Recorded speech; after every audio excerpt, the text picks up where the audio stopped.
Time check guys, grabe, exactly 8:48 in the morning. Palabasin na muna na sila mga tropa. Sige, labas. Boom. Ayan, so 10 na lang yung ating ibon na nilalaban ngayong summer.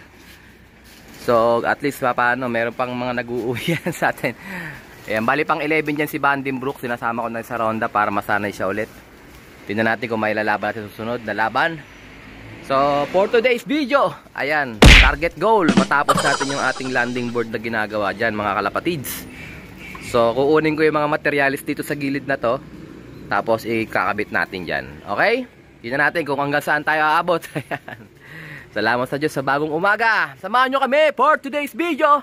Let's go! So, ito guys, ano, naabutan na tayo ng break time. Makapansin nyo, meron na tayo nakausli dyan. Oh, di ba? Yan yung pintuan dun sa kabila. Ayan, teka, akit tayo. So ito guys, ito galing yung pinaka landing board natin, yung gaya ng sinabi ko nakaraan. Kukunin ko itong mga materialis dito. So sinimulan ko na siyang baklasin, makikita nyo baklas-baklas na. Yung pinaka double door natin wala na, ginamit ko rin doon, pati itong pintuan. So unti-unti natin yan lilipat dito. So mapapansin nyo, ito yung double door natin. Ayan, ginamit ko rin siya rito sa ating landing board. So ito yung pinaka pintuan, ito pa nga yung ano niya, lock niya. So saktong-sakto lang, oh. Dito nyo. Ayan. So ito yung ating naging style, naging parang ano siya, Sputnik. Oh, yun, diretso sila papasok diyan. So gaya nung nakaraan, ganito yung aking landing board nung nakaraan dito pa. Pero ito ginawa ko rito, malapad na bakal yung ginamit ko since hindi natin na magagamit to eh.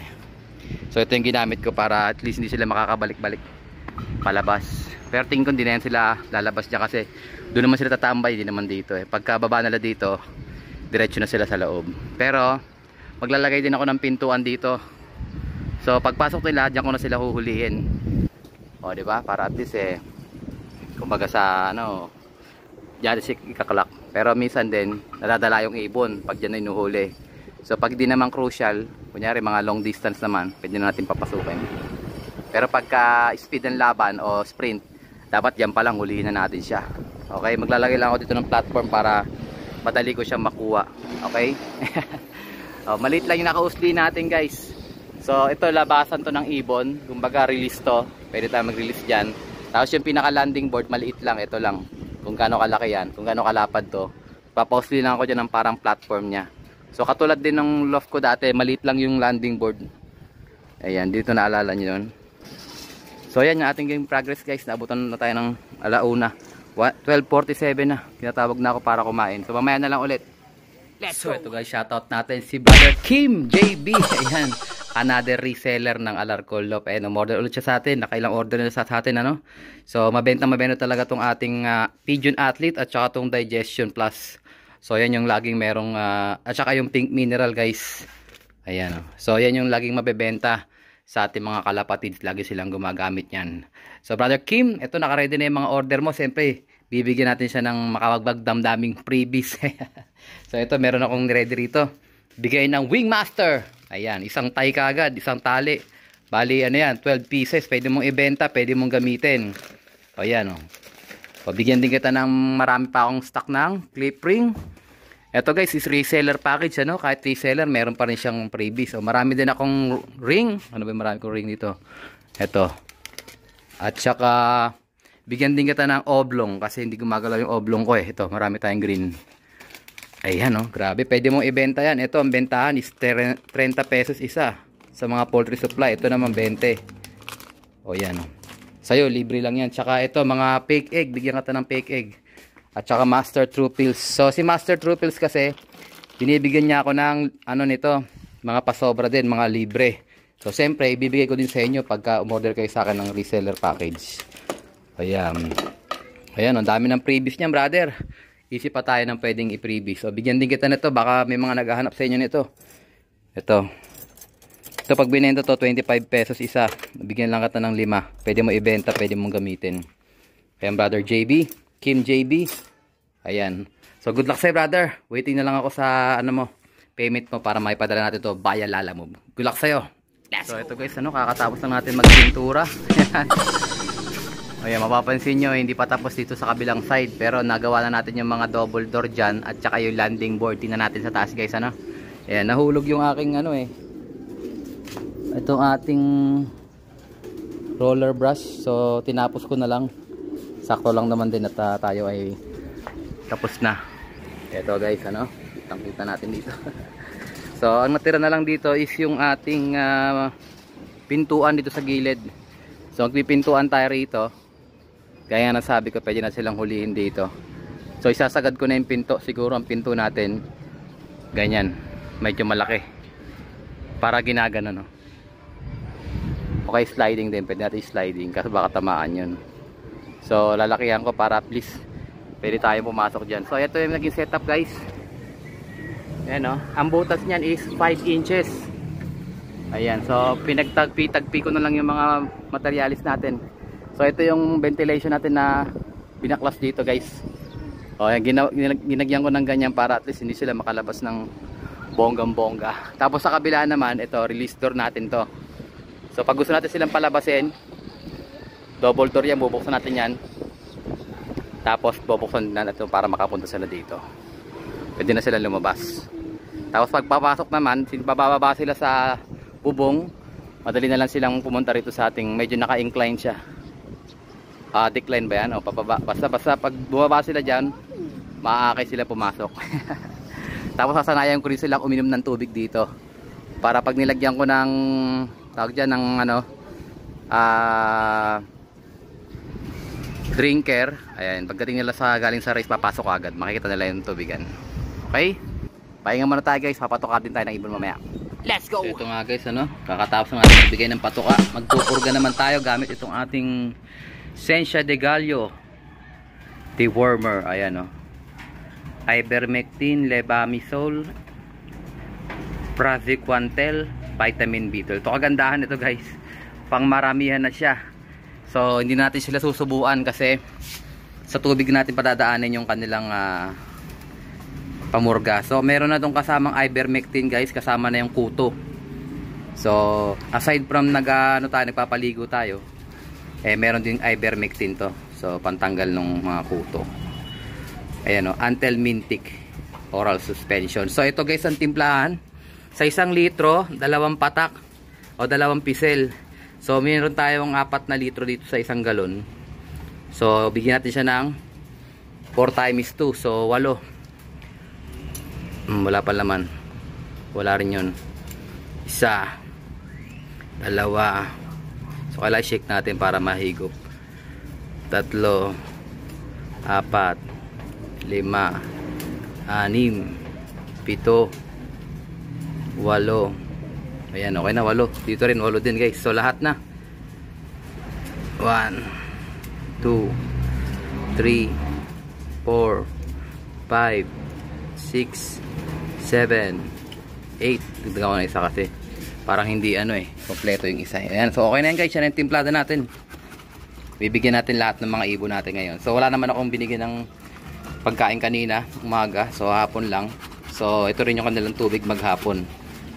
Ayan. So nabigyan ko sila ng patuka. Tubig na lang. Tara, bigyan sila nito. Let's go! So ito guys, nag-akyat pa pala ako nito. So napansin ko kasi laging dalawa yung ginagamit natin doon sa kabila. Ito kasya to 4 liters. Tingnan nyo guys, so isang timplahan lang to. Ayan, 4 liters. 4,000 ml. Kita ba? Ayan. So tingnan natin. Ayan, bibigyan natin to sa pliers natin sa kabila, sa norte. So meron na tayong schedule sa CHPA. So sakto lang yung paggawa natin ng landing board. Buti umabot. Tuturuan na natin yung mga ibon natin. Ayan, so may training na Valenzuela kagad. So baka mag-toss din tayo kagad. Tingnan natin kung saan tayo pwede mag-toss. Let's go, bigyan natin to. So ayan guys, hindi pa sila sanay pero masasanay din sila. O hindi nila alam paano ba to? Paano ba to? Wala. Kulay green kasi guys yung dati ko kulay pula Pero dahil uhaw na uhaw yan sila, wala sila magagawa kundi sumubok dyan. Tumatagas, wait, tabi mo. dito sa banda dito para hindi tapingi. Yan, sige banat. Purgahan natin sila guys. Oh, hindi marunong oh.